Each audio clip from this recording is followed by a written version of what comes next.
Big Talker 1580.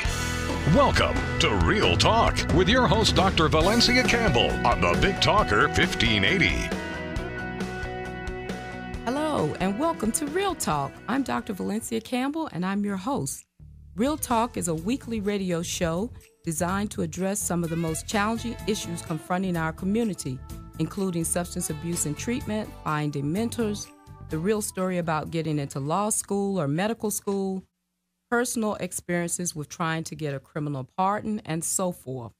Today's program focuses on the World Children's Festival, a vehicle for promoting cultural awareness and peace. My guests today are Dr. Ishak, who is the chairman of the International Child Art Foundation and producer of the World Children's Festival on the National Mall. He serves as a senior advisor to the Business Council on International Understanding and holds a PhD from the George Washington University. Also joining us are Captain Catherine Haynes, Chief of the Diversity Staff of the United States Coast Guard, and Ms. Portia Davison, the Workforce Policy Advisor for the United States Coast Guard. Welcome, and thank all of you for joining us today. First, let me ask, what inspired you to produce a World Children's Festival? Yes, hi. This is Ashfaq Ishaq. It's a wonderful question that you are asking. And in Washington, D.C., in this beautiful city that we have, the National Mall is like the heart of the nation. So all the positive images emanating from the National Mall can inspire the children in our country and also children and youth around the world. So the idea of was brewing in my mind since for the past 25 years or so was what type of a children's event, and particularly a global children's event, can take place on the National Mall that can be symbolic of hope, of a certainty about the future, and trust in the next generation and the children that we have around the world and in our country, who are really a gifted and extremely talented young people. So every 4 years, like the Olympics, we organize the World Children's Festival. The next festival is this June 17th, 18th, 19th from 10 a.m. in the morning till 5 p.m. in the morning, and it is free and open to everybody. Okay. Now, tell me one other thing. When the public comes out to the National Mall, and that is truly phenomenal, what message do you want them to take away from this event about this year's festival? Two of the critical aspects of children's education, which are often not emphasized in the schooling of our children, are number one, creativity, how to nurture a child's creativity so that these young creators of today becomes the innovators of tomorrow. And the second thing that is not emphasized is the development of empathy. The children today, they have to be able to see view each other in more empathic terms, so they can see the viewpoint of the other. And this is absolutely essential for children to be able to grow up to become collaborative innovators. So the emphasis of the festival is that we create a global community setting where where children are inspired to embrace lifelong creativity, and they are encouraged to develop empathy across cultures, across races, across nationalities. I know that children will be coming from all around the world, in addition to all around this country. What are some of the major activities that will be taking place from this June 17th through 19th on the National Mall? Yeah. Every morning the festival starts at 10 a.m. with an opening ceremony. And after the opening ceremony, there are at least 50 different, performances, workshops, or activities. Performances are by some of the most talented children in our country, and several international groups also from Asia, Africa, and South America. The workshops are where we ask some of the leading educators and university professors from Cornell, Columbia, George Mason, and several other universities, even as far as a university in South Korea, to come to Washington for the festival to give some remarkable workshops to the children free of cost. The third are the activities which are more hands-on activities. So the children, they create art in collaboration with some of the leading artists in our country and many countries around the world. And also we have U.S. Olympians who happen to be artists, and they are really very famous artists as well as being Olympians. And they come to the National Mall to co-create art with the child artists. So there is an intergenerational aspect of creativity and empathic development as well.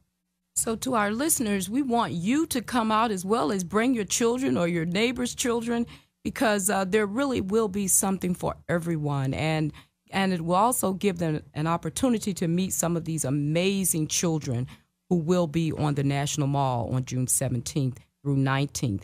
And I know, Ms. Portia Davison, you have some additional information you want to share with us. Thank you so much, Dr. Campbell, for having us on your show this morning. It is a delight to be here. I just wanted to mention a few of the performances that I encourage all the families to come out and come down to the National Mall and participate, and also view the shows. We have, for example, the Great Wall of China Children's Orchestra that features a little 11-year-old African-American youth who has mastered and sings Chinese opera. We have so many groups, to include Little Simia from Atlanta, Georgia, who has a famous hit out called Kid Nation. Simia will kick off the performances. We have brought in Shizumi Minali, who is a legendary filmmaker, producer in her own right, and has staged the Kennedy Center's production of Madame Butterfly as a choreographer. She's going to be orchestrating the opening ceremonies. We have St. John's College High School that will be opening the ceremonies with their honor guard. And even though school is out, they've embraced this program, and this is something they wouldn't miss. So we have, again, over 50 performances from Chicago South Shore Drill Team. They're actually coming in 2 buses, but they wouldn't miss this for all the world. So again, please come down to the National Mall, ladies and gentlemen, bring your families. And even if you don't have children, come on down and take a look and participate in all the different activities if you have any children. And we encourage you to come down and enjoy all the festivities. Thank you so much for sharing all of that. Let me say a few words about some exciting events that will be coming up. The FSC will hold its annual golf classic June 30th, 2011 at the Enterprise Golf Course in Mitchellville, Maryland. You can visit their website, www.fscfirst.net/golf-classic. FSC First is a quality lender whose mission is to provide alternative financing solutions to well-established and expanding companies. Qualified applicants may be eligible to obtain $25,000 to $250,000 in direct loans with flexible terms and minimal down payments to fund day-to-day operations. FSC First is a certified development company and offers up to $5 million in SBA 504 commercial real estate loans with extended terms of up to 20 years for owner-occupied facilities. You can reach them directly on 301-883-6049. They're located at 1100 Mercantile Lane in Largo, Maryland. Also, the Sparks radio show, which is here on this radio station, 1580, The Big Talker, is sponsoring a Kicking It Up party for college students. That will take place at Readers in Lanham, Maryland, and it begins every Saturday at 4 p.m. This is a celebration for those who have worked diligently to reach their yearly goals. They'll have music and entertainers. Finally, you are invited to the World Children's Festival Community Outreach Reception, which will take place this Thursday, June 9th, 2011, from 6:30 p.m. until 8 p.m. at the Prince George's Community College. That event will be held at the Marlboro Art Gallery, which is located at 301 Largo Road in Largo, Maryland. The Prince George's Drug Policy Coalition will be hosting a delegation from Uganda, which will be staying at my alma mater, Howard University. And we want to give a special thanks to Dean Mark Lee, as well as President Sidney Ribot, for their graciousness in helping us out on this. Now, we're back with the producer of the largest international children's celebration, Dr. Ishak, and representatives from the U.S. Coast Guard, Captain Haynes and Miss Portia Davis. I know that this is a monumental undertaking, bringing the children from all over this country as well as countries from around the world. Let's talk a bit about the Coast Guard's involvement with the World Children's Festival. How long, Captain Haynes, has the Coast Guard worked with the World Children's Festival? Hi, thank you very much for letting me speak here today. We've been working with the World's Children's Festival for just about a year now, on and off. And your audience is probably wondering, what is the Coast Guard and why are we involved in such an event? Well, our Commandant, Admiral Bob Papp, stated that we need to be focused on not just what we see, but what is over the horizon. And that's where the World's Children's Festival comes in.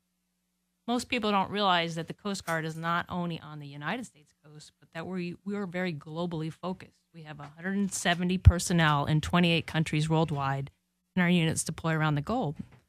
Our Commandant is designated this year, 2011, as the year of the Coast Guard family, and we saw the World Children's Festival as an event that fits this theme and combines two Coast Guard priorities.